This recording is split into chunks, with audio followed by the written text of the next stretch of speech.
कांग्रेस राष्ट्रवादी एवं मित्रदल उम्मीदवार बाळू धानोरकर के प्रचारार्थ वनी में भव्य जाहिर सभा ली गई, जिसमें पूर्व मुख्यमंत्री अशोक चौहान के साथ अन्य नेतागण बड़ी संख्या में उपस्थित थे।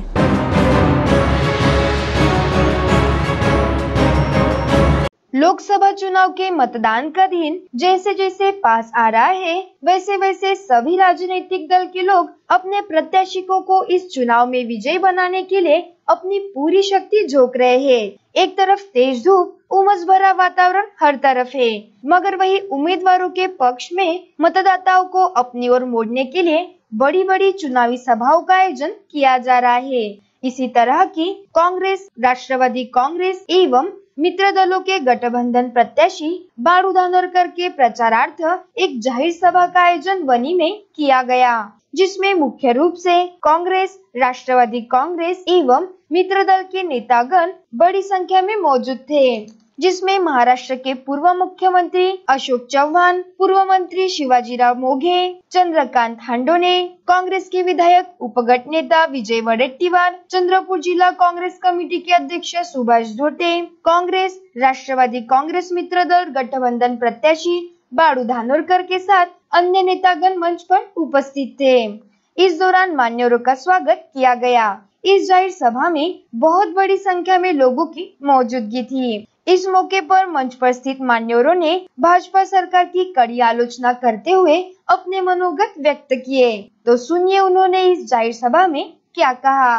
सामान्य कार्यकर्ता बाळूभाऊ धानोरकरांच्या माध्यमातून काँग्रेस पक्षाने तुम्हाला हंसराजच्या समोर आमचा बाळू किती पक्का आहे हे जनमताचा कौल हे दाखवून देणार 11 तारखेला मतदानामध्ये मित्र। आज देशातल्या राज्यातल्या सगळ्या विद्यमान परिस्थितीचा कुठेतरी या निमित्ताने आढावा आपण सर्व घेतच आहात।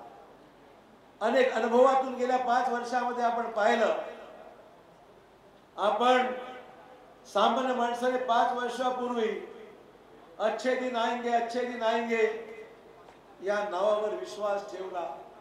5 वर्षामध्ये 1-1.5 वर्ष गेलं, 2 वर्ष गेली, 3 वर्ष गेली, 5 वर्षाचा शेवटचा 5वा वर्षाचा शेवटचा महिना, तरी यांचे अच्छे दिन नहीं आते। आज गडकरी म्हणतात अच्छे दिन कभी नहीं आते। गडकरी म्हणतात अच्छे दिन कभी नहीं आते। अमित शाह म्हणतात चुनावी जुमला है, बोलना पड़ता है। अरे चुनावी जुमला मजाक है क्या? पण तुम्हाला लोकांना सांगायचं, आश्वासनं द्यायची, भरघोस त्या ठिकाणी आश्वासनं देऊन तुमची मतं घ्यायची आणि नंतर म्हणायचं निवडणुकीमध्ये खोटं बोलावं लागतं। चुनावी जुमला है, बोलना पड़ता है। आपला देश अतृप्त आत्म्यांचा देश आहे, म्हणून ही आपण तुम्हाला ऐकायची वेळ आहे। या पद्धतीने तुम्ही लोकांना फसवलं आणि लोकांना खरा राग जो या निवडणुकीमध्ये एकच आहे की आम्हाला 5 वर्षापूर्वी याने फसवलं म्हणून आम्ही यांना मतदान देणार नाही। ही भूमिका सर्वसामान्य माणसाच्या मनामध्ये आहे। शेतकऱ्यांपासून, शेतमजुरांपासून, विद्यार्थ्यांपासून सामाजिक सर्व समाजामध्ये चिड आलेली आहे। अब की बार लोक म्हणायचे मोदी सरकार, आता विचारलं अब की बार लोक म्हणतात बस कर यार, बहुत हो गया यार। आता उत्तर हे यायला लागलेलं आहे लोकांचं की आता मात्र 5 वर्षापूर्वीचे अनुभव आम्ही घेतले आणि पुष्कळ झालं, बहुत हो गया। आता पुन्हा मात्र यांचं आता काही ऐकायचं नाही मित्र। अशा प्रकारची भावना आज या ठिकाणी आहे। या देशामध्ये या राष्ट्राच्या सेवा करण्यासाठी त्याला आपण पाठवतो, राष्ट्राची दिवाल मजबूत करायला पाठवतो।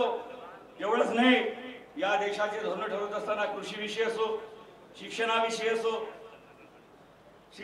असो विविध धोरण ठरवायचे, सिंचनाचे मोठे मोठे प्रकल्प आणायचे आणि जो समाज प्रवाहात नाही, जो समाज विकसित नाही, असा मागासवर्गीय समाजाला कसा न्याय देता येईल हे ठरवायचं काम हे लोकसभेच्या खासदाराचं असते, ते लोकसभेत असते, संसदेत असते। पण आपण पाहतो या आपल्या स्थानिक खासदारांनी मागील 20 वर्षात आपल्याला सातत्याने आपली फसवणूक केली।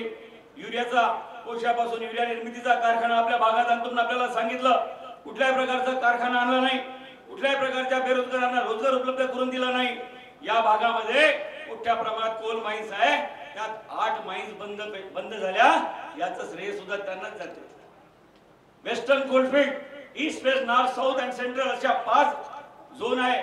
वेस्टर्न कोलफील्ड मध्ये टोटल 40,000 कर्मचारी कार्यरत आहे, पण आदरणीय हंसराज अहिर सांगतात की मी 60,000 लोकांना रोजगार दिला। या आपल्या लोकसभा क्षेत्रामध्ये किती लोक रोजगार आहे तर ते सांगतात की 60,000 लोकांना मी रोजगार दिला। विचार करायची वेळ आहे। अरे या वेस्टर्न झोनला टोटल 40,000 लोक कार्यरत असताना 60,000 लोकांना तुम्ही रोजगार देणारे कोण? जेव्हा एकीकडे म्हणते की आम्ही कर्जमाफी करतो आणि कर्जमाफी करत असताना शेतकऱ्याला त्याच्या शेतकऱ्याच्या अकाउंट मध्ये 1.25 लाख 1.5 लाख रुपये आरटीजीएस च्या माध्यमातून देण्याचं काम या सरकारने केलं। पण जेव्हा शेतकऱ्यांना जमिनीचा मोबदला द्यायचा वेळ येतो त्या मोबदल्याच्या वेळेस मात्र प्रामुख्याने आपण पाहतो की त्याला हाताने चेक दिला जाते आणि मोठे मोठे पेंडॉल टाकून त्या लोकांना अशा पद्धतीने भासवलं जाते की सर्व काही मीच करतो आणि माझ्याच घरचा पैसा मी शेतकऱ्यांना देतो। काँग्रेसच्या काळामध्ये आदरणीय पृथ्वीराज चव्हाण या महाराष्ट्राचे मुख्यमंत्री असताना महत्त्वाचा निर्णय घेतला। तो शेतकऱ्यांना दिलासा देणारा निर्णय झाला।